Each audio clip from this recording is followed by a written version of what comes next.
स्वागत है आपका यूट्यूब चैनल 4G स्कूल में। आज हम पढ़ने वाले हैं शिक्षक दिवस के बारे में। सोचो और लिखो, है ना। सोचना है, आपको लिखना है। हर बच्चे की ख्वाहिश होती है वो ज़िंदगी में कुछ ना कुछ बने। तो यहाँ पे आपको क्वेश्चन पूछा गया है, ज़रा सोचो और लिखो। अगर शिक्षक दिवस पर तुम्हें प्रधानाध्यापक बनाया जाए तो प्रधानाध्यापक मतलब मुख्याध्यापक जिसे कहते हैं, हेडमास्टर जिसे कहा जाता है। ये अगर आप बन गए तो क्या होगा, ऐसा आपको सोचना है और लिखना है।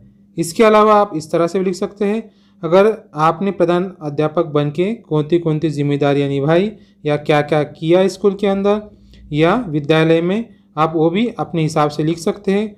उस लिए भी आपको एक जो लेख है या जो भी हम बता रहे हैं आपको काम आ सकता है। इसी तरह से आपका मेन थिंकिंग है, आपको लिखना बहुत इम्पॉर्टेंट चीज़ है। वो किस तरह लिखा जाता है सोच के आपको लिखना। हमने एक आपको आइडियल लिखा हुआ बताया है या पढ़ के बताया है, तो बने रहिए हमारे इस वीडियो में ताकि आपको समझ में आए और आपकी तालीम जारी रख सके।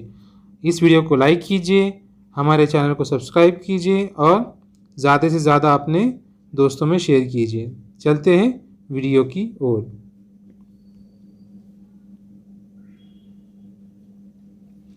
शिक्षक दिवस पर तुम्हें प्रधानाध्यापक बनाया जाए तो शिक्षक दिवस पर मुझे प्रधानाध्यापक बनाया जाए तो मैं कक्षा के छात्र प्रतिनिधि की एक मीटिंग बुलाकर उस दिन विद्यालय के अनुशासन तथा शैक्षणिक कार्य की देखभाल का कार्य उन्हें सौंपूंगा।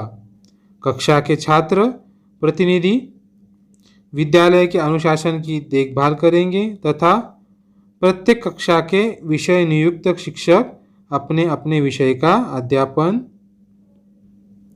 कार्य करेंगे। मतलब आप क्या जिम्मेदारी निभाएंगे, पहले जब भी आप प्रधानाध्यापक बनेंगे आप एक मीटिंग बुलाएंगे, जो प्रतिनिधि है स्कूल के जो भी जिम्मेदार हैं उनको बुलाएंगे, उनकी मीटिंग लेंगे और उनसे बात करके सलाह मशवरा करके उनका जो भी काम होते हैं अनुशासन जो भी नियम के हिसाब से उनको सौंपे जाएंगे और उनकी देखभाल का पूरा जिम्मा हर एक को उनके मुताबिक सौंपा जाएगा। उसके बाद कक्षा छात्र प्रतिनिधि विद्यालय के अनुशासन की देखभाल करेंगे, मतलब वो पूरा जिम्मेदारी उठाएंगे।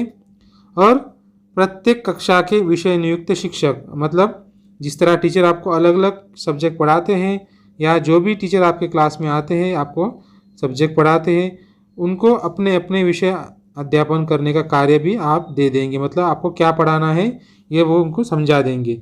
ये करने के बाद आप क्या करेंगे उसके आगे, ये कार्यक्रम मध्यावकाश तक चलेगा।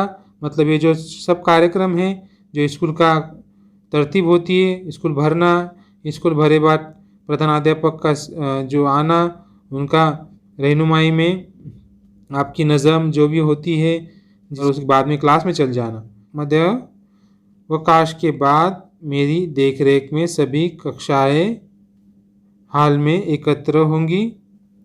क्या होंगी उनके देखरेख के बाद, सभी कक्षाएं एक हॉल में एकत्र होंगी ताकि विद्यालय के शिक्षकों का सम्मान हो सके। क्या के लिए एकत्र होंगी, मतलब पूरा पढ़ाना वो आधे दिन तक चलेगा, आधे स्कूल तक, मतलब हाफ टाइम तक। जो मध्यावकाश मतलब बीच में की जो रेसेस होती है उसे कहा जाता है। और उसके बाद जो भी शिक्षक है उनका सम्मान किया जाएगा। प्रत्येक कक्षा का छात्र प्रतिनिधि अपने छात्र प्रतिनिधि साथ मंच पर आसीन अपने कक्षा शिक्षक तथा विषय शिक्षक को पुष्पगुच्छ देकर सम्मानित करेंगे। इस प्रकार सभी कक्षाओं के छात्र प्रतिनिधि अपने छात्र प्रतिनिधि के साथ शिक्षकों का सम्मान करेंगे।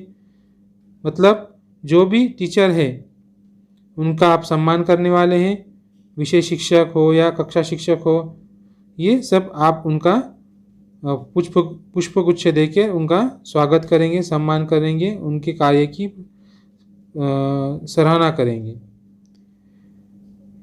शिक्षकों का सम्मान पूरा हो जाने के बाद विद्यार्थी अपने स्थान पर खड़े हो जाएंगे तथा जनगण मन के साथ कार्यक्रम समाप्त घोषित किया जाएगा। मतलब जनगण पढ़ना है, जो अपना राष्ट्रगीत है वो पढ़ के कार्यक्रम समाप्त हो गया इसकी घोषणा की जाएगी।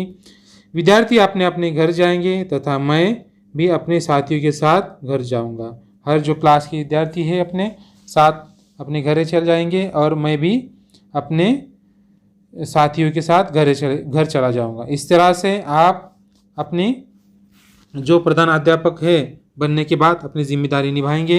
ये यहाँ पे हमने आपको समझाया है। इस तरह से आप अपने दिल से और इसका अच्छा लिख सकते हो तो लिखिए और अपने टीचर को व्हाट्सएप पे भेजिए और कमेंट में बिल्कुल बताना कि आपको किस तरह से ये लगा है। और हमारी वीडियो को लाइक करना ना भूलें और शेयर करना ना भूलें और सब्सक्राइब बिल्कुल करें।